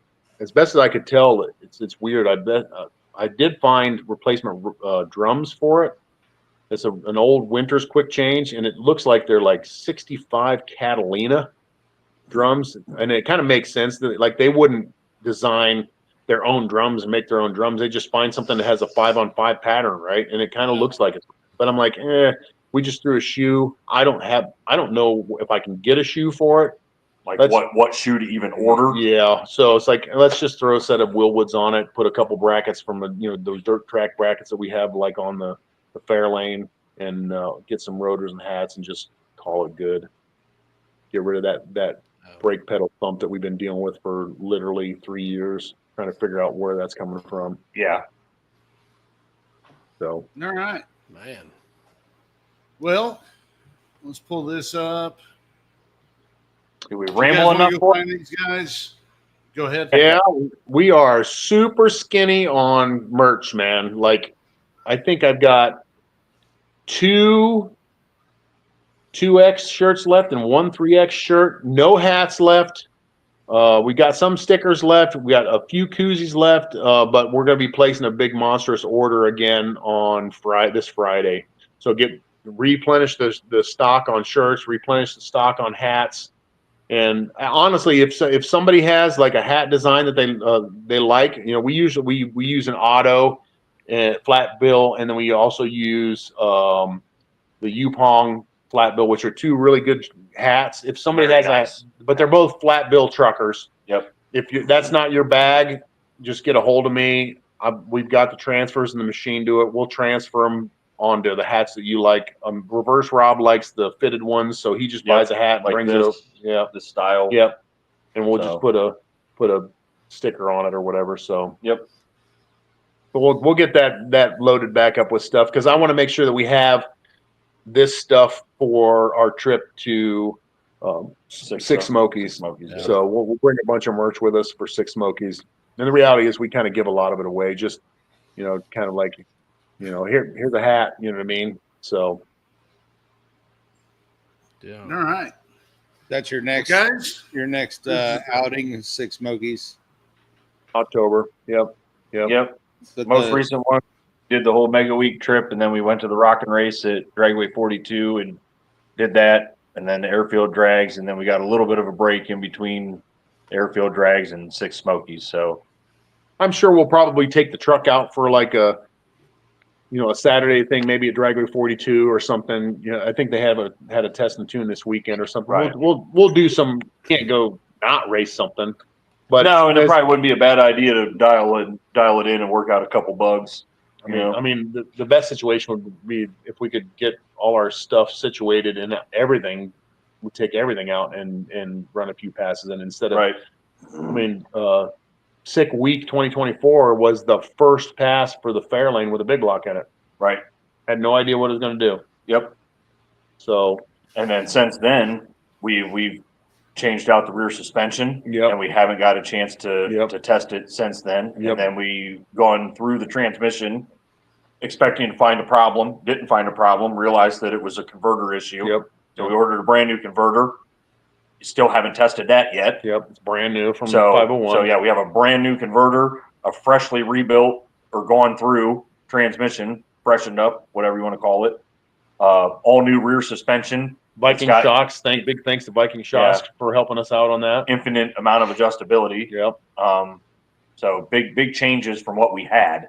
So yeah, if you go back and watch some of the videos of the Fairlane, it slams the rear end down and it slammed hard. Slams and just bounces, and it slams so hard it like the drive shaft hoop hits the ground. Yeah, it squats so bad. That suspension bottomed out when it launched. It bottomed out and then hit and then like unloaded the rear end. Yeah, yeah. That picture that you had, Fro, and that you showed earlier, you can see how bad that thing squats. It don't need to do that. It doesn't need to do that. Nope, not at all. So it's hopefully we can get that sorted out and not have it be so violent off the starting line, and get that. Yeah, look at that thing, how it's squatted down. I mean, it looks cool sometimes, but it is not. Oh, it looks awesome. Yeah, but it's not. Yeah, it definitely squats. Yeah, way more than what it needs to. Yeah, definitely way more than what it needs to go fast. Yeah. And then the new converter, we were blowing through. We had a converter in it, and it just was not made for 3,400 pounds and 910 horsepower. And you get second gear, and it just blew through it, almost like you're in neutral. You know what I mean? Jeez. And then third gear on an AOD locks up, so it locks up 1-to-1. There's no converter slip in third gear or fourth gear for an AOD. So you just go basically first gear, second gear for a second, and then third gear, and it would just bog down, and then it would just. Yeah, when it hit third gear, man, I mean, it felt like a turbo car bringing boost on. I mean, start pulling like a freaking freight train. But yeah, it's going to have to be a hell of a lot better when second gear's there all the way. Yeah. So And again, you know, we went there and tested, and like, I have no idea what to run these tires at pressure wise at. You know what I mean? No idea. So we got some working through to do, you know, on that to figure out what we should be doing, because they were definitely rolling up on themselves. If you looked at the videos of the back tire and the tracks that it left, I mean, it was just like, it looked like you were running like a mud bog tire, and it just like choppy. left chop marks up the track. Like, no, I don't think it should be doing that. We're probably running too low a pressure, you know. Yep. So we're learning, man. Every time we go out, we're figuring out something else. Yep. We talked to Chuck up at Big 3 Racing about our plans for the Pinto. Kevin Rourke's doing all the chassis work for the Pinto. It's going to be a Coyote, single turbo. Chuck just had a car come through there that they tuned. It was a single 76, and it made 1,500 horsepower. So we're talking about, we got some parts for small block Fords. We're like, let's do a single turbo small block Ford, and by the time you get all the sensors and everything, I'm like, let's just do a Coyote. A Coyote. So I think that's going to be a super fun car. We're going to go for the fastest Pinto in the world right now. As I've researched it, it looks like 790s there was an LS turbo Pinto, and then there's another one that was a nitrous Ford small block that run 499 in the 8th. So our goal is to be like the fastest Pinto in the world. So, Sounds fun. Fairly easy goal. probably not. Just kidding. We like to dream big, boys. We like to dream big. It'll be fine. It'll be good. Fine. Everything's fine. It'll be fine. All right, fellas. Well, we usually wrap this up with Facebook Marketplace. All right. You guys want to stick around for this, or you guys? I love this part of the show. Let's play how are these guys with their prices on the marketplace. This is way better, because usually I have to type that stuff in. Like, you know, I'm like, oh.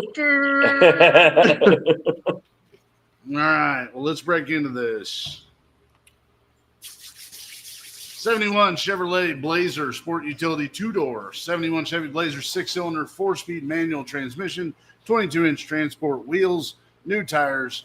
Mexican Blazer found in Mexico City. $12,000. I think they put 3 more zeros behind that than what it was supposed to be. If you think you hate it now, wait until you That's see in pesos. That's in pesos. That's in pesos. Yeah, this thing's really like $300. We're good. Where's the pictures? Okay. I don't think I hate it, man. I don't think I hate it either. I don't hate looking. Go to the bigger screen. Well, I got to make a big screen. Okay, give me. Yes. I mean, it's definitely weird. I'll open up the laptop here and see what we can. See if we can pull these up. I'm trying to figure out if it's a Ram Charger shell that's on that truck. That's that's definitely not a factory. On the bed? Yes. It looks like they crudely pasted some Bronco 2 windows in the back of a. Yeah. If you look at the back window, it looks like it's just a camper on a Chevy pickup. Yeah, it does. Right? Why do you do that much work and then leave that shitty caution tape on the back of it? Tape on the back of that? Was somebody murdered in it? It's the trailer tape. Are those like? No. What are those taillights out of? To get the setback, or is it documented well? I don't know what the taillights are. I know that the speedometer is in kilometers, and if you get a close look at the gauges, they were all in Spanish. So What was the drivetrain again? A 6-cylinder? Six. six-cylinder. Yep.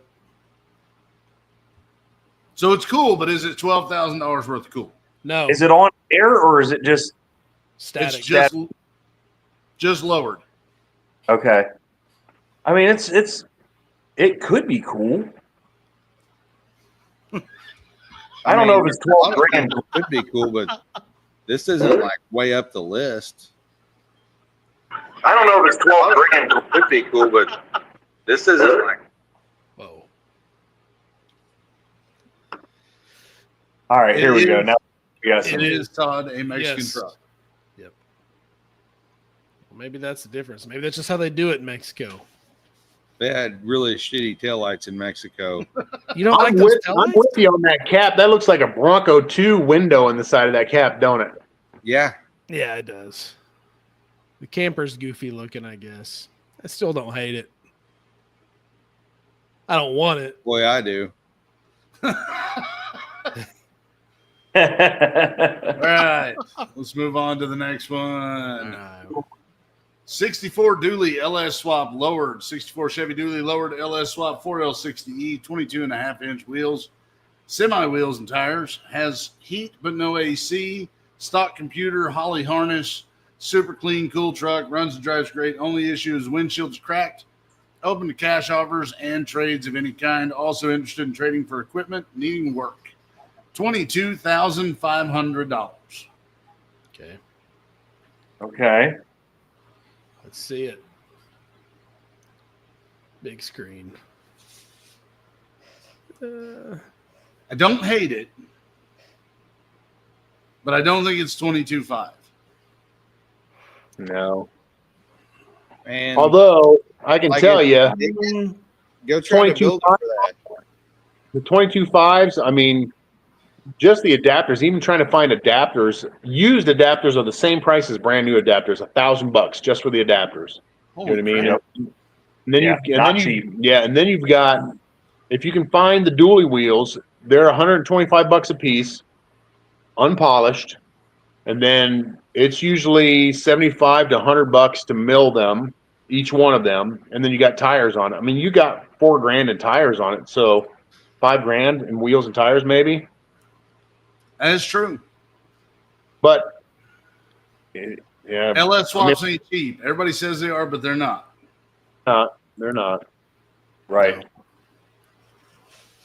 I mean, I think this is probably 20 grand. I could see So that. I think he's in the ballpark, and I bet he gets a 20 grand trade offer for it. That makes sense. I I'm dig just it. not big in the patina stuff. I'm not either. I like the patina stuff. I don't like this patina. This looks like somebody sanded it. Yeah, you're allowed to paint it.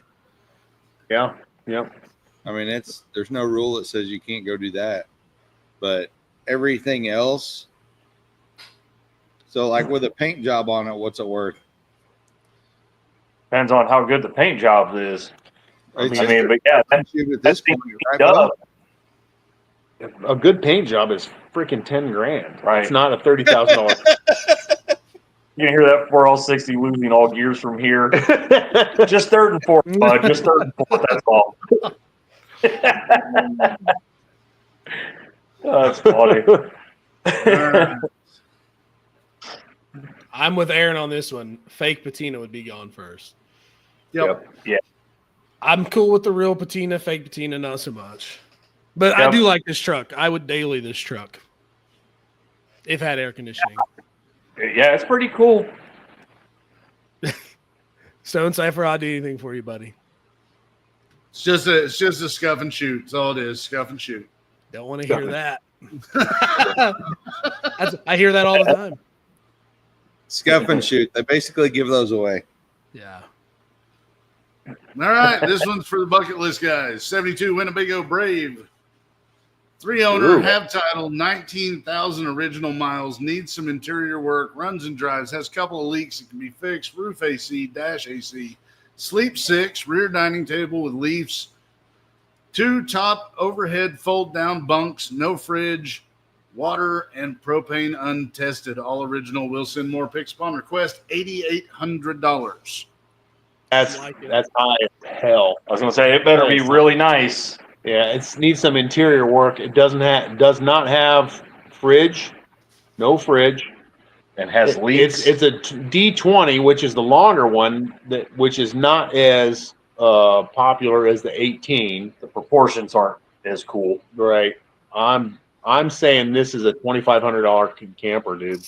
Let's see. Man, you girls are picky. we've learned our way around these things. This one looks nice. I like it. So Yeah. I had to separate this into two sets of slides. This Hey, is I got a quick question. What's with the ball on the front? From what I understand, it's like when you want to put your boat in the water, it's easier no to. bullshit. That's fancy. Yeah, it's easier to drive it down going forward, back it down in. Yeah, because you're not backing crap with this thing. No. And with that overhang, it is super sensitive. Yeah, so you just hook the boat up to the front and zing it down in there. Oh, this don't need interior work. This is Hooked up perfect. to Mike has bounced his head off of it a few times. Oh, that hitch, Jesus Christ, dude! I knocked a big deal. house in my. Interior looks pretty good. Yeah, this doesn't look too shabby. Look at the passenger seat is a double. I can hear my not my balls, but my legs peeling off that vinyl. Sweating off that Yeah, struggle is real, bro. So thank God there was. all soup in that seat over there.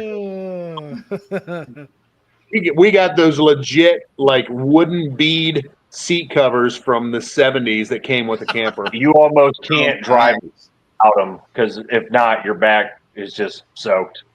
Your shirt's just sticking.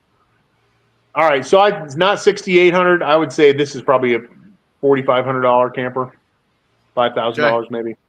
It looks like it's at a car lot. Looks like it's at If it is at a car lot, that would kind of explain the $8,800 price tag. I mean, that frame half spotless underneath for that kind of money. does kind of look like it's at a car lot. Yeah. I've been to a car lot before. All right, so I got one more. This one's a little bit different for you guys. I've got this one without the price. It better not be a Skidone. Okay. Oh, thank It's God. not a Skidone. I know better. I've learned my lesson after several floggings. 1928 Ford Rat Rod pickup. Selling one of my hot rods. 1928 Ford Rat Rod pickup, completely custom.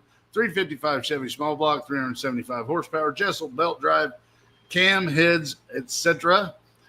350 turbo trans, 32 Ford bed, sedan, cab, chopped, leg room for days, custom bomber seats, radiator in the rear, custom sheet metal work, keg style 10-gallon gas tank, coilover Viking rear suspension, box rear frame, not your average rat rod, built right with tons of money put in it, mainly natural patina with pinstripe, will fit a big driver.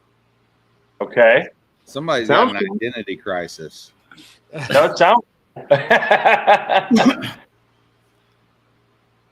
So do we get to see a picture before we?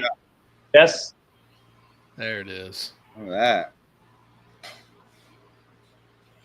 that. Okay.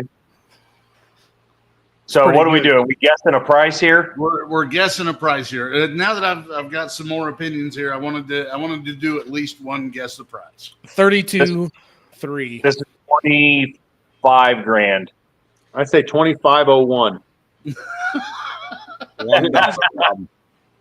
Price is right, Bob. Price is wrong, Bob. Doherty, what did you go with? I have no clue. I don't even know what I'm looking at here. Is this a Hot Wheels? No. I mean, it's done. I think it's done pretty cool. I think it's proportioned correctly.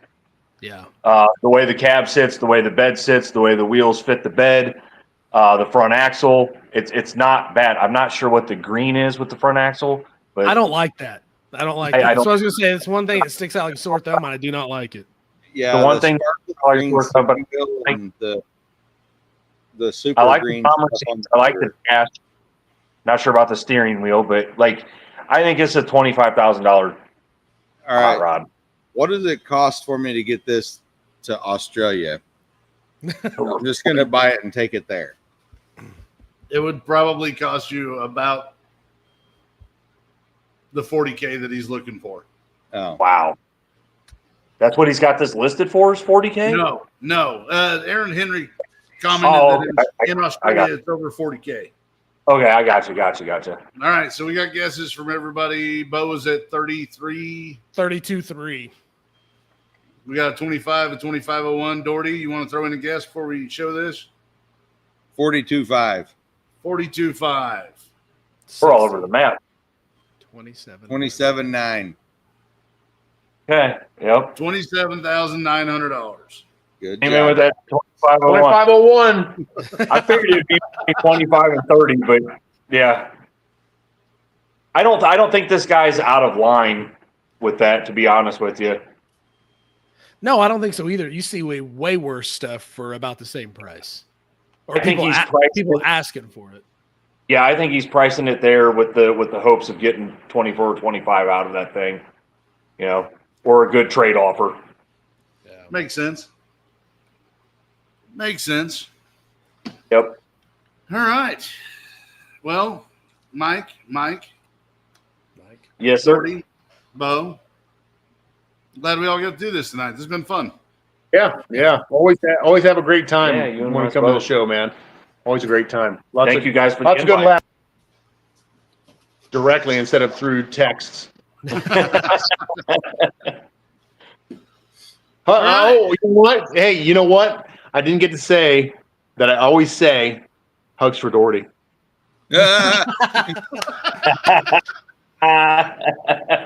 Hey, hold on real quick. Speaking of that, when we were at that place today delivering that check with Narcs, they were going through like, whose car is this? Whose car is this?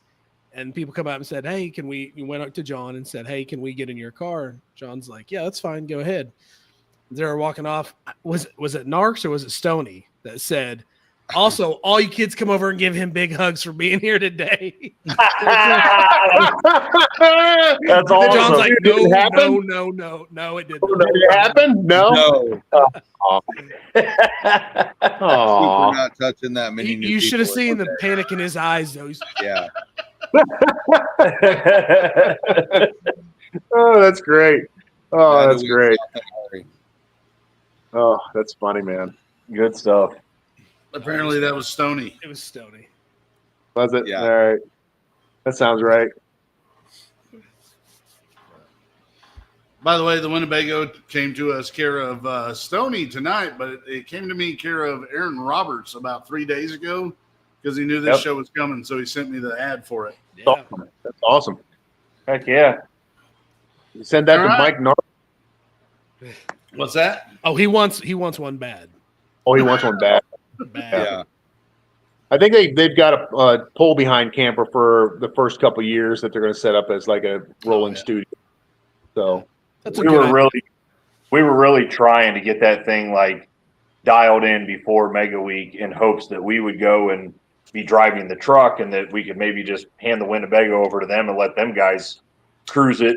Oh, I thought that would be super cool. oh, they'd been cussing us. They would have been cussing us up and Oh, down. yeah, they would not have been like us after Oh, that. Yeah. yeah. Mike's a nice guy, but he would have hated our guts by the time he got done driving that thing. Yeah, we didn't have it quite dialed in. Yeah. We needed that 2,300 shakedown, 20 2,300 mile shakedown run. That's funny. We had her pretty well sorted out by the time we got home from that. Yeah. It's good to go now. Definitely needed to be addressed. All right. Well, gentlemen, All right. we're gonna have to do this again sometime. For sure. Absolutely, anytime, man. Anytime. We didn't get into land speed racing. We didn't dig very deep into the Pinot. Like, there's still questions I have for you guys. Yep. Well, We Anytime. talked a lot of land speed today, so we'll have to get into that. We Yeah, did. for sure. We in true car guy fashion, you get together with a bunch of other car guys, and it's like all you talk about is bucket list stuff. Yep. And some of us have gotten a chance to do some real bucket list stuff in our life. But then we get together and it's just like this stuff just keeps going up and up. Next level.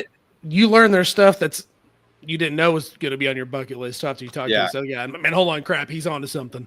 Yeah. Maybe I want to take a 50cc motorcycle to the salt flats. I think I want to do that. Right. But it turns out when you're 5'8", 280, you can't do that. That's not right. That was brought up multiple times. Not a thing. So for our next discussion, we found out some interesting stuff for some land speed stuff that would be interesting to talk about. We won't bring it up here, but it really opens up a lot of stuff and makes it possible for a guy that has not done land speed stuff to get in and really have the chance to run a record and get your 200-mile-an-hour hat. So we'll go through that, some stuff we found out this weekend. Yeah, we had some good conversation. Yeah. That's awesome. All right. Well, Bo, you got anything you want to throw on the end of this? Like, share, and subscribe is my job to say. Doherty? Everybody love everybody. Mike? Hugs for Doherty. Hugs for Doherty. See you guys.